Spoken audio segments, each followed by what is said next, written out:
안녕하세요. 반갑습니다. 얼마 전에 진급을 했어요. 군복을 입고 이거 방송하면 안 되는 걸로 알고 있는데 어떻게 되는지 한번 지켜봅시다. 최근 들어가지고 좀 안 좋은 일들이 많이 일어나고 있어가지고 공군 출신이라는 거에 대해서 그렇게 큰 의미를 두고 있지는 않지만은 그래도 한편으로는 제가 예비역으로 근무하는 동안에 예비군의 그 진급의 취지를 그 진급할 때 이 설명을 하거든요. 이 전시 상황일 때 이 부족한 간부 자원을 확보하기 위해서 예비역 간부들을 진급시켜가지고 동원하기 위한 목적을 가지고 있거든요. 또 예비역 근무 시에 어떤 사기를 그 진작시키기 위한 그런 목적이 있다고 합니다. 뭐 그거는 맞는 것 같아요. 그래서 어쨌든 이거 진급을 스스로 신청하는 건데 이 스스로 신청을 한다는 것은 어느 정도 이제 예비역으로서 계속 근무를 하려고 하는 의지가 있는 거기 때문에 사기 진작에 도움이 된다고 봐야 되겠죠.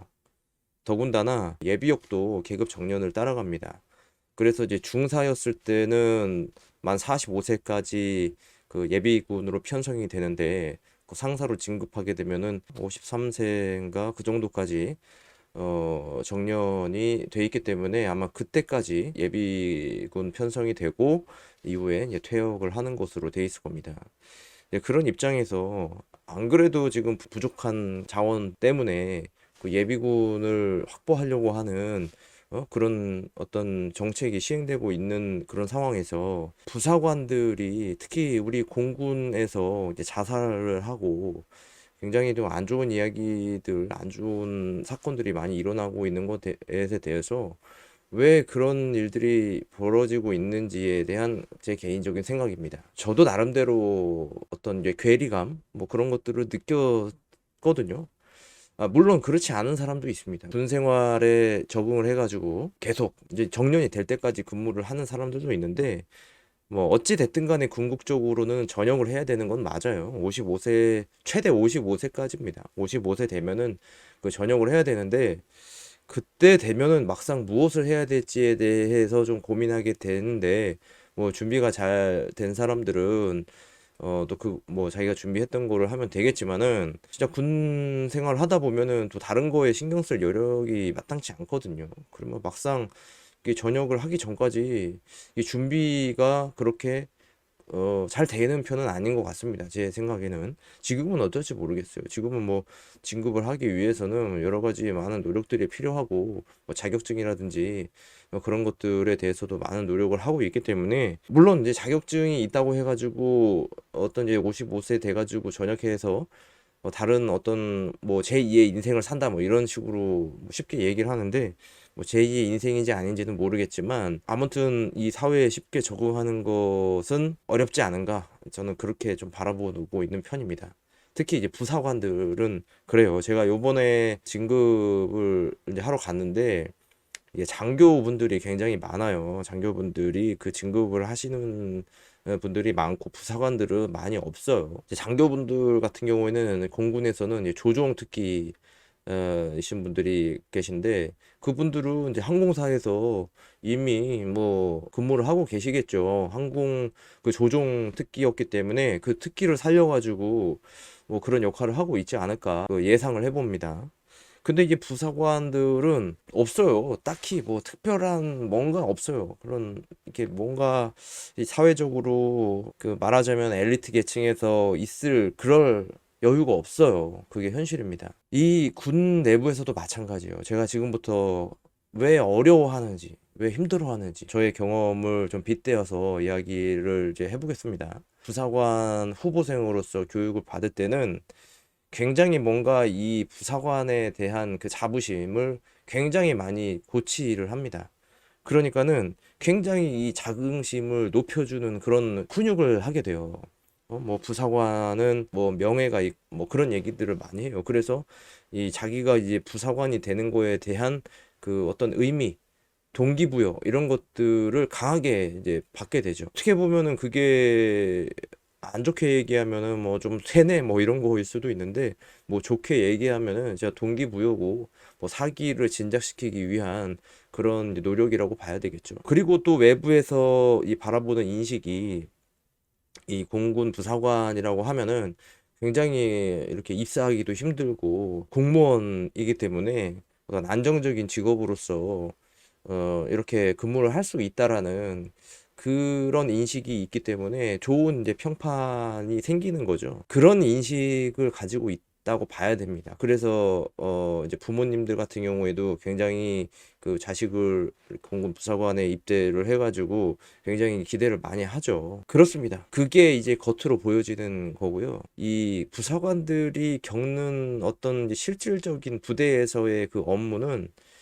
예, 일부 특별한 특기가 있어요. 그러니까 전문적인 업무를 하는 그런 특기가 있는 반면에, 그러니까 내가 그거에 대한 지식이 없더라도 특기 교육을 받고 훈련을 받고 교육을 받다 보면은 어느 정도 숙달이 되면은 그 업무를 수행할 수 있게 되거든요. 근데 특기를 정해놓고 들어간 사람들은 내가 그 분야에 대해서 어느 정도 알고 있고 그걸 잘 해낼 수 있는 어느 정도의 능력이 있다고 생각을 하면 되고, 또 주위에서도 그것을 인정을 해줘요. 이 사람은 이 전문 지식을 가지고 이제 근무를 하는 사람이라고 인정을 해주기 때문에 어떤 근무하는 환경에 있어서는 그렇게 나쁘다고 얘기할 수는 없을 것 같아요. 예를 들면은 저기 총무특기라든지 뭐 기상이라든지 그죠?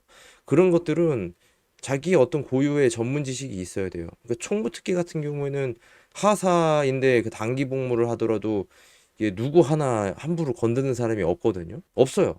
뭐 총무특기는 왜냐면은 부대에 어떤 소규모 부대에 있어서 그 한 사람 정도가 근무를 하고 운영계 장교의 밑에서 전문적인 자기 고유의 임무를 하기 때문에 이게 저처럼 이제 무기 정비를 한다거나 그런 사람들은 그 샵에 이렇게 그 사수가 있고 부사수가 되는 거잖아요. 그러면은 당연히 그 사람의 말을 따라야 되고 거기서부터 배워 나가야 하는 입장이지만은 총무특기 같은 경우에는 그냥 자기의 그 지식을 가지고 이제 그냥 자기만의 그 업무를 하는 거거든요. 누구한테 뭐 배울 것도 없어요. 그냥 자기 아는 대로 하면 되는 거고.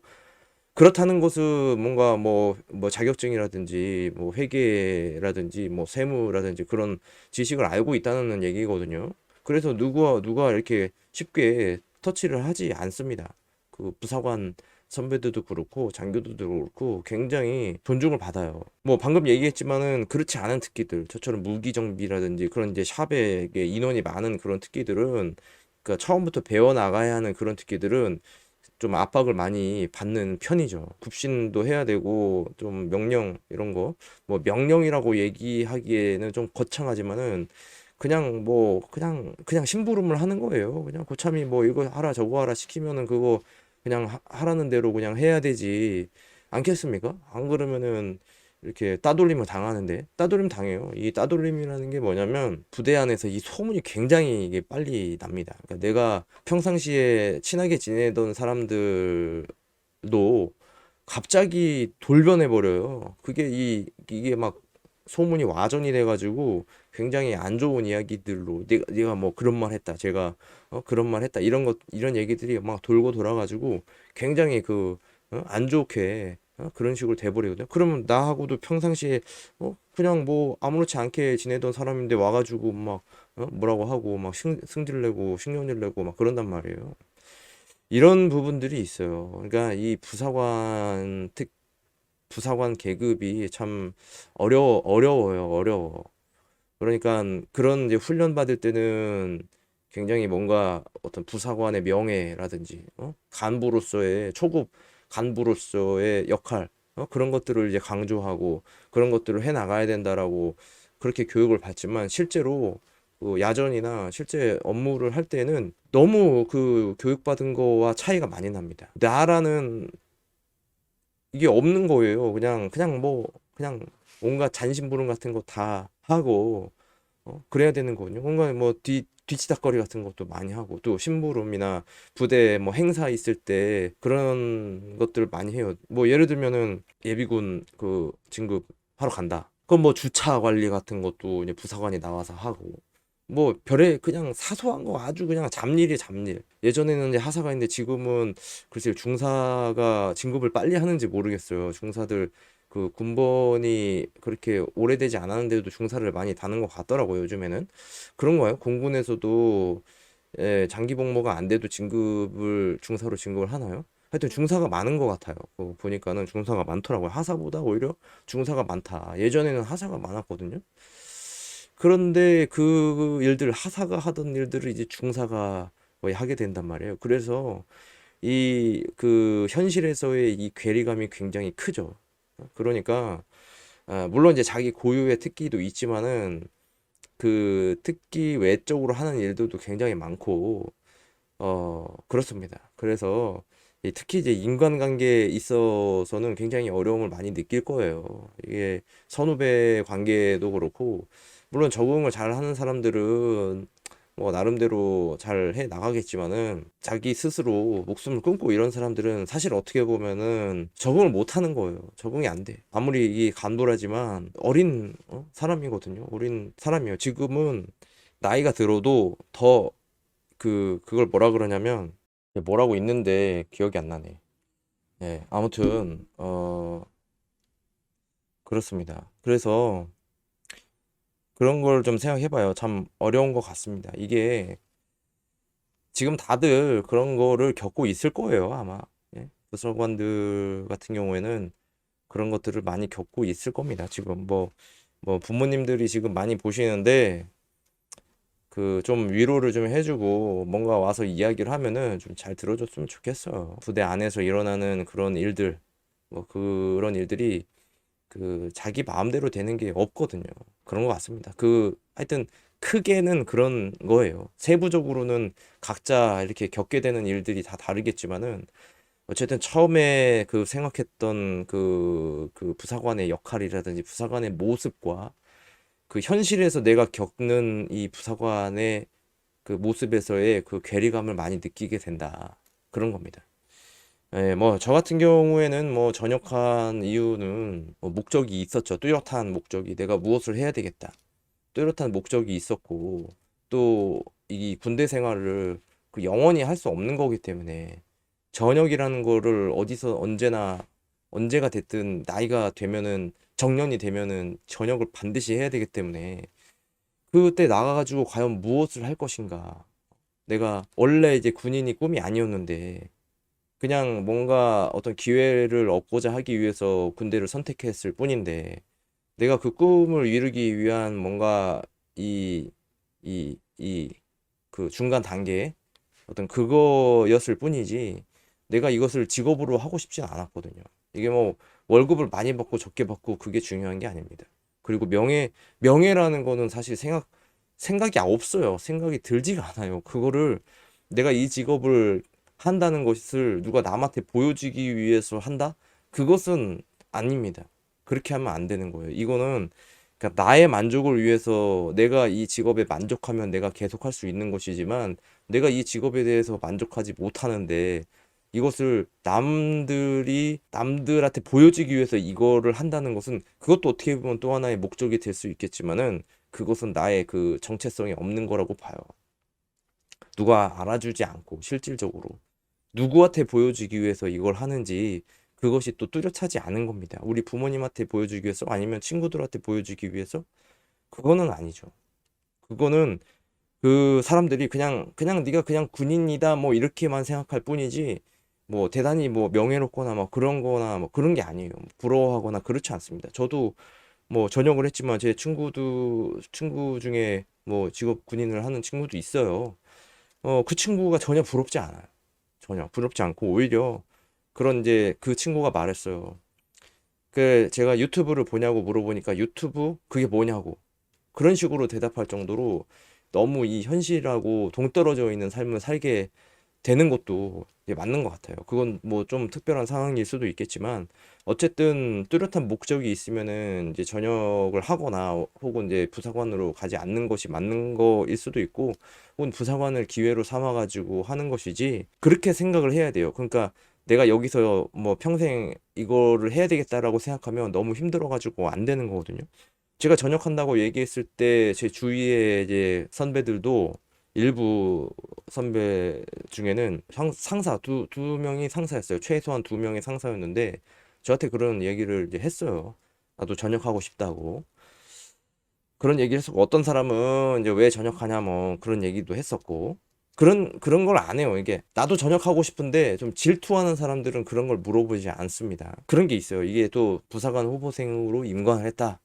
그러면은 이 장기 복무가 보장이 된 게 아니기 때문에 거기에 대한 그 압박과 스트레스도 굉장히 이제 많다고 볼 수가 있어요. 상대적으로 이제 항공고 출신은 거기에 대한 생각이 없죠. 그러니까 장기 복무에 대한 어떤 걱정 이런 게 없기 때문에 군대 생활이 편합니다. 마음이 편해요. 근데 부사관은 이걸 내가 장기를 해야 되잖아요. 그러면은 내가 마음대로 행동할 수가 없어요. 그냥 막 하라는 대로 시키는 대로 해야 내가 말을 잘 들어서 좋은 이미지를 쌓아가야 내가 장기 복무하는데 도움이 될 수 있을 거라고 그렇게 생각하기 때문에 스트레스를 많이 받는다고 봐야 되겠죠. 그렇게 함에도 불구하고 이제 안 되는 경우도 많고 그렇기 때문에 이 부사관들의 이 심적 고통은 정말 상당히 크다고 할 수가 있습니다. 제 이제 개인적인 생각은 이제 대안이라고 볼 수 있는데 장기 복무를 이미 결정을 지어놓고 들어가면 어떨까? 예? 부사관 후보생이라 하더라도 이제 장기 복무를 다 해주는 방향으로 그렇게 해야 되지 않을까? 예? 그렇게 왜냐면은 거의 다 지금 대부분 장기 복무를 할 생각으로 입대를 하잖아요. 그러니까 임관을 시키면은 무조건 장기 복무를 시키는 걸로 거기서 이제 선택을 하는 거죠. 단기 복무할 사람은 단기 복무로 지원을 하고 장기 복무할 사람은 장기로 지원을 해서 경쟁을 따로 하는 거죠. 단기는 그냥 뭐 4년만 하고 뭐 연장 복무, 장기 심사 이런 거 없이 그냥 장기 복무만 딱 하고 그냥 전역을 하는 거고 왜냐면은 이제 병사로 근무를 하지 않고 간부로 근무를 그 해보는 것도 괜찮거든요. 그러니까 그런 식으로 해도 괜찮을 것 같아요. 그래서 그 어떤 이제 장기 복무에 대한 스트레스 없이 마음 편하게 군대 생활할 수 있도록 그렇게 좀 변화가 됐으면 하는 그런 생각이 좀 있네요. 그러면은 확실히 어떤 사건, 사고 이런 것들이 이제 줄어들 가능성이 있고 만약에 장기 복무자인데 장기 복무로 임관을 한 사람인데 사고가 발생했다. 그러면은 그냥 원 스트라이크 원 아웃으로 그냥 보내버리는 거예요. 그냥 뭐 음주 운전했다. 그냥 뭐 바로 그냥 전역시키는 겁니다. 그러면은 군대를 또 가야 되냐? 그럴 수도 있죠. 근데 그거를 연구를 해봐야 되겠죠. 그것도.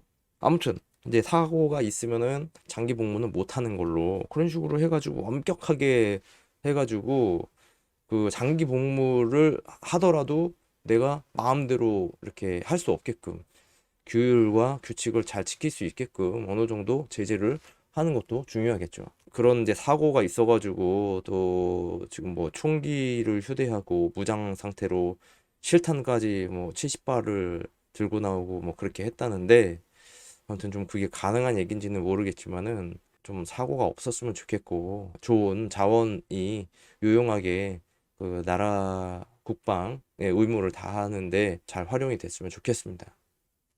감사합니다.